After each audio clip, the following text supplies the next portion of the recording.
Hi అండి, welcome to Sunitha cooking channel. ఈరోజు మన రెసిపీ తోటకూర ఫ్రై అండి. చాలా చాలా టేస్టీగా ఉంటుంది తోటకూర ఫ్రై అనేది. నేను చేసే పద్ధతిలో ఈరోజు చూపిస్తాను. చాలా టేస్టీగా ఉంటుంది, హెల్త్కి అనేది చాలా మంచిదండి.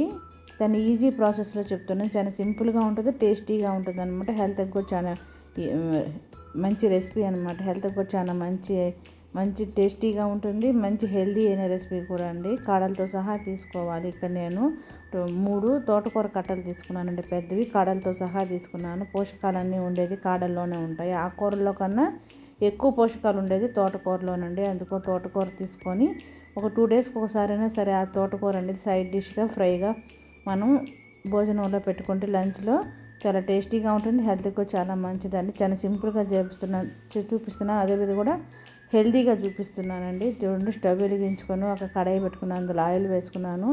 ఇందులో జీలకర్ర వేసుకున్నాను. జీలకర్ర చిట్టపట్లాడిన తర్వాత ఇందులో మనకి కారానికి తగ్గట్టు పచ్చిమిర్చి వేసుకుంటున్నానండి. పచ్చిమిర్చి అనేవి ఒక 1 మినిట్ పాటు అలా ఫ్రై అయిన తర్వాత ఇందులో మనం వాష్ చేసి పెట్టుకున్న నేను 4-5 టైమ్స్ వాష్ చేసుకున్నానండి. ఎందుకంటే ఇసుక అనేది ఎక్కువ ఉంటుంది కాబట్టి. అందుకని ఇలా వేసుకున్న తర్వాత ఇందులో పసుపు, మనం వెల్లుల్లి ఒక 20 పెద్ద వెల్లుల్లి తీసుకున్నానండి. బాగా కచ్చా పచ్చగా దంచి వేసుకున్నాను.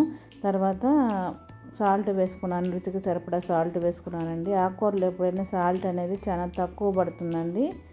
అందుకని చూసి తక్కువ వేసుకోండి. ఆకుకూరల్లో మాత్రం సాల్ట్ అనేది. చూడండి, ఈ విధంగా కలుపుకొని బాగా మిక్స్ అయిన తర్వాత మూత పెట్టి బాగా మగ్గనివ్వాలి. అప్పుడు దీంట్లో ఉన్న వాటర్ అని రిలీజ్ అవుతాయండి. ఆ వాటర్తోనే మనకి ఈ ఆకుకూర అనేది ఫ్రై అయిపోతుంది. మళ్ళీ మనం వాటర్ యాడ్ చేయాల్సిన అవసరం లేదండి. చూడండి, ఈ విధంగా మనం కలుపుతూ ఉండాలి. కలిపి మూత పెట్టి మగ్గనివ్వాలన్నమాట. ఆకుకూర ఎప్పుడైనా సరే వలుచుకొని మనం క్లీన్ చేసుకుంటాం కదా. క్లీన్ చేసుకున్న తర్వాత మనం ముందర వాష్ చేసుకోవాలి, తర్వాత కట్ చేసుకోవాలి. లేదంటే కట్ చేసిన తర్వాత మనం వాష్ చేసుకుంటే దాంట్లో ఉన్న పోషకాలన్నీ వాటర్లోనే వెళ్ళిపోతాయండి. అందుకని ఒకసారి చూస్ చేసుకోండి. చూడండి, మళ్ళీ మూత తీసి చూస్తున్నాను. చూడండి, వాటర్ అనేవి ఫామ్ అయిపోయాయి కదా. చూడండి, ఈ వాటర్ని ఇనికిపోవాలండి. ఇనికిపోయి మనకి డ్రైగా రావాలి. అప్పటి వరకు ఫ్రై చేసుకోవాలి తోటకూరని. చూడండి, ఇప్పుడు ఆ వాటర్ అన్నీ ఇంకిపోయాయి, డ్రైగా అయిపోయింది కదా. చాలా టేస్టీగా ఉంటుంది. ఇది పప్పు, రసం, సాంబార్ వాటికి సైడ్ డిష్గా అయినా పనికొస్తుంది. లేదంటే అన్నంలో కలుపుకోవడానికి, లేదంటే రోటీతో పడైనా తినొచ్చండి. చాలా టేస్టీగా ఉంటుంది. చూడండి, రెడీ అయిపోయింది. అప్పుడు దీన్ని సర్వింగ్ బౌల్లోకి తీసుకుందాము.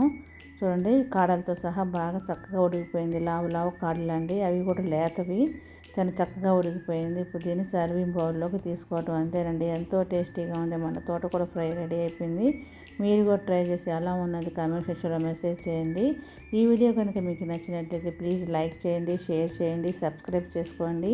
మరిన్ని వీడియోస్ కోసం సునీత కుకింగ్ ఛానల్ ఫాలో అవుతుంటే మన ఛానల్లో మంచి రెసిపీస్ పెట్టున్నాయి. Thank you for watching. Please subscribe my